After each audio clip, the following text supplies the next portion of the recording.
Hello नमस्कार, स्वागत आहे आपल्या नवीन एका व्लॉगमध्ये. तर आजच्या व्लॉगमध्ये आपण जे आहे ते शिवजयंतीचं जे शूट आहे तर ते दाखवणार आहे. तर आता रुही जी आहे आपली तर रेडी होत आहे. इकडे बघू शकता माझ्या बॅक साईडला. तर शिवजयंतीसाठी खास असे फोटो आणि रील्स बनवत आहे. ते नक्की पूर्ण व्लॉग बघा. आणि इकडे बघा पार्श्वचं काय चाललंय. पार्श्व गाडी चालवते. आणि रुहीचं झाल्यानंतर ना रुचीचंही आवरायला घेणार आहे. रुची इकडे रुसलेली आहे, बघू शकता. रुची रुसलेली आहे. तर ठीक आहे, चला सुरुवात करूया तयारीला. तर बघू शकता रुहीला मी अशा पद्धतीने साडी नेसवली होती. ही साडी तिच्या आजीची होती. आणि मग रुहीला 6 वारी साडीपासून 9 वारी साडी जी आहे तर ती नेसवली होती. मला आज सुट्टी होती आणि खूप दिवस झालं माझं प्लॅनिंग चाललं होतं की आज शिवजयंतीचं आधीच काढायचे होते शॉर्ट आणि रील्स, पण स्कूल, ट्युशन आणि सगळं बिझी शेड्यूल असल्यामुळे मुलींना वेळ भेटत नव्हता. त्यामुळे म्हटलं ठीक आहे, सुट्टी दिवशीच बनवूया. तर मग शेवटी तिला साडी छान अशी 9 वारी घालून घेतली आणि मग तिची ओढणी होती.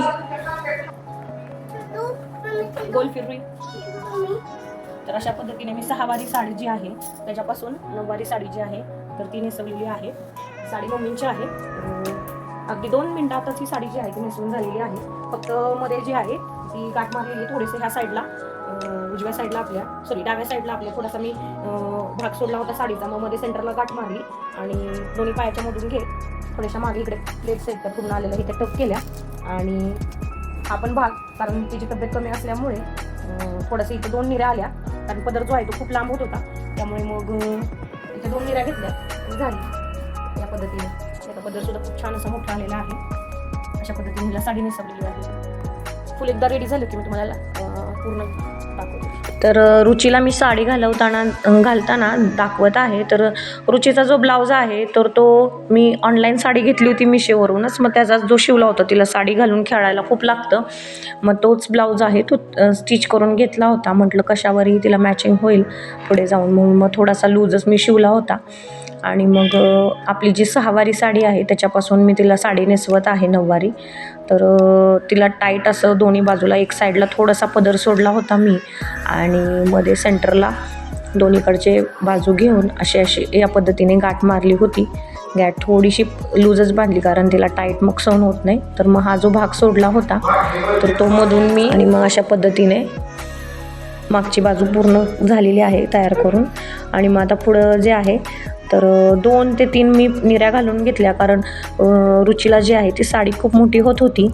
आणि मग तिथे 3 निऱ्या केल्या आणि तिथे आपण नॉर्मली जशा निऱ्या करतो तसंच केलं. आणि मग निऱ्या तिथं पॅक करून टाकल्या आणि तसंच तो मग मागच्या बाजूने मधल्या पायातून फिरवून घेतला आणि पदर काढलेला आहे तिला, बघू शकता अशा पद्धतीने. तिलाही छान असं तयार करत होते, कारण तिला मी करणारच होते तयार, पण काय झालं की ती दम काढत नाही जास्त वेळ. साडी घातल्यानंतर फार गडबड करते, त्यामुळे मग तिला लास्ट तयार केलं आणि अशा पद्धतीने तिलाही पदर दिला छान असा. बघा हाय करत आहे. आत्ता साडी घालायला सुरुवात केली, त्यामुळे तिचा मूड छान झालेला आहे. नाही ती इतक्या वेळ रुसून बसलेली होती, नेहमीप्रमाणे रडतच होती. आणि बघू शकता अशा पद्धतीने मग तिचं पिन केलं.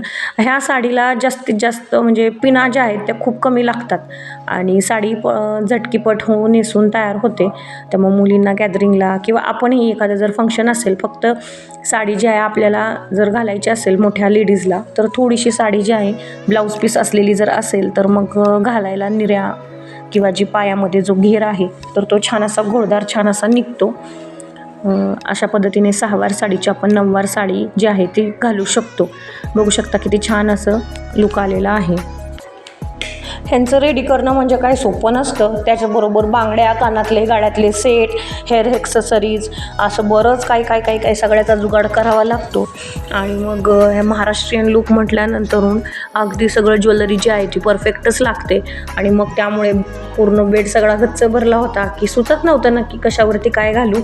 मग फायनली सगळं आधी साडी घालून घेतली आणि मग अरेंज करायला सुरुवात केली. तर रुचीचा आहे तर ते फायनल लुक असा झालेला आहे, तर तो मी तुम्हाला दाखवतेच. मग पहिल्यांदा जी आहे ती साडी अशी घालून घेतली आणि ब्लाऊज जो आहे तो कॉन्ट्रास्ट होण्याऐवजी छान असा झाला मॅच. तिला जास्त जड आणि हेवी अशी साडी नाही घातली, कारण तिला ते कॅरी करता येणार नाही. अशा पद्धतीने रुहीचे जे आहे ते पहिल्यांदा पफ घालून घेतला आणि मागे आंबाडा आणि हेअरस्टाईल लावून घेतलेले आहेत. आणि रुचीचंही तसंच आवरलेलं आहे. रुचीचं आधी आवरून दिलं, कारण ती किरकिरी आहे खूप आणि वरती फारच गरम व्हायला लागलं होतं. हे शूटिंग जे आहे ते दुपारी घेतलं होतं, त्यामुळे मग तिला तर काही दमच निघत नव्हता, त्यामुळे घाम आला होता. त्यामुळे ती तयार होऊन पटदिशेने खाली निघून गेलेली आहे. आणि मग रुहीचं छान असं आवरून घेतलं ज्वेलरी वगैरे घालून. आणि फायनली बघू शकता अशा पद्धतीने शिवजयंतीचं जे आहे ते शूट असं झालेलं आहे. तर रुची पण बघा आणि रुही पण बघा, छान अशा दोघी रेडी झालेल्या आहेत बघू शकता. आणि त्यांच्याबरोबर पार्श्वही देखील त्या दोघी जसं करतात तसंच तो अगदी करत होता. थोडेसे शॉर्ट्स आणि थोडेसे रील्स बनवलेले आहेत. तर बघू शकता अशा पद्धतीने दोघी छान अशा रेडी झालेल्या आहेत आणि त्या दोघींच्या जोडीला पार्श्व देखील आहे. बघू शकता असं छान असं मग लुक आलेला होता. रुहीला जे आहे ते 1 ग्रॅम ज्वेलरी घातली होती माझी जी आहे ती, आणि रुचीला जे आहे ते सर्व मोत्याचं घातलं होतं, कारण ज्वेलरी सूट होईल म्हणून. तर अशा पद्धतीने तिचे रील बनवले, बरेच बनवले. ते यूट्यूब चॅनलवरती आपल्या शॉर्ट्समध्ये जाऊन तुम्ही नक्की बघा.